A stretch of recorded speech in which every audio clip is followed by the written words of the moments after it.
Salut la team. Eh ben écoutez, aujourd'hui vous avez une nouvelle recrue dans vos rangs. Attention, attention, un nouveau cascadeur. Par contre, aujourd'hui ça va être l'unboxing de ma nouvelle voiture. Eh oui, je ne suis pas dans... Ce n'est pas la même que vous. Mais bon, vous y viendrez peut-être. Voici le monstre. Voilà, voilà. Bon, si on faisait l'unboxing, maintenant, comme ils disent à la télé. On va se mettre par là, hein. Voilà. Alors, à savoir, il s'agit de la Traxxas Irevo, le nouveau modèle. La version 2013, la 1L, fournie avec deux batteries LiPo Traxxas de 11 volts 1 en 5000 mAh, donc ce qui cumule un développé en roulant de 22 volts, donc une bonne patate. Voilà. Donc pareil, la télémétrie est installée dedans. Donc on va l'ouvrir. Petit reproche, on verra ça avec le temps, mais au magasin, apparemment, se confirme ce que se dit sur les forums, c'est que le variateur de chez Castle, en fait, a des tendances à cramer. Voilà, donc on verra bien. Petite option à prendre, apparemment très bien, le Castle Link pour pouvoir mettre, en fait, faire vos réglages de votre Irevo sur votre ordinateur.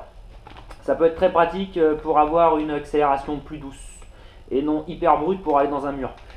C'est con d'avoir un jouet qui dure 5 secondes parce qu'il est dans le mur. Donc voilà. Alors, en l'unboxing, nous avons la télécommande. Donc la TQ1 avec la télémétrie, enfin le dock iPhone, n'est-ce pas? Donc on verra plus tard. Il va falloir que je trouve des piles. Suivi de... Alors... un polystyrène et attention, on va essayer de la sortir sans la casser.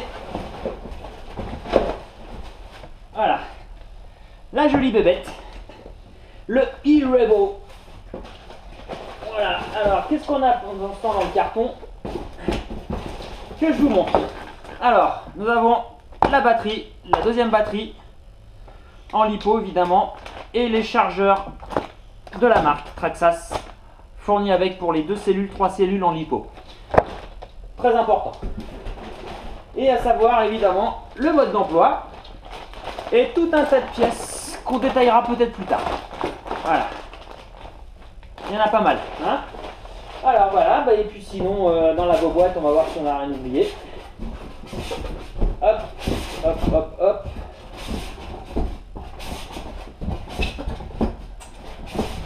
Hop. Voilà. Que vous dire? On va faire la pub. Voilà, bon, le magasin, un magasin de modèle réduit qui se trouve à Sartrouville, pour ne pas dire de nom. Accueil très sympa, technicien compétent apparemment. Hein, j'ai eu plein d'infos comme il fallait. Donc voilà, il n'a pas hésité à me dire d'ailleurs que pareil que le Castle pouvait avoir des problèmes, mais bon, de toute façon c'est une réalité que apparemment beaucoup de monde a l'air de savoir. Donc on verra bien. Alors on va enlever les petites agrafes et découvrir la carrosserie. Là j'avais pas le choix, c'est la Silver Blue parce que c'était la dernière de toute façon. Donc niveau finition, voilà quoi. Hein, c'est une carrosserie. Hein, après, on verra après le premier impact qu'est-ce que ça donne. Hein. Et donc voilà, le petit joujou. Voilà, tout frais sorti de la boîte. Encore avec du polystyrène, c'est bien neuf. Hein.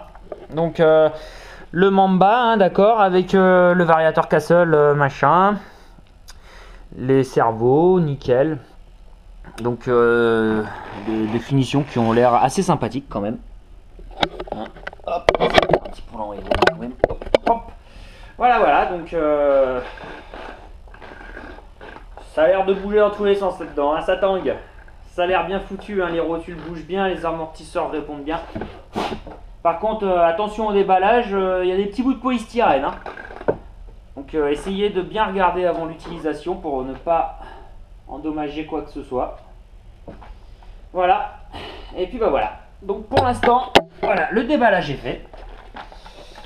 Qu'est-ce qu'il reste à faire bah, de la mettre en route. Hein. Logiquement, la batterie doit être chargée un petit peu quand même. Histoire de faire un ou deux petits tours. Bah donc nous allons essayer dans quelques instants.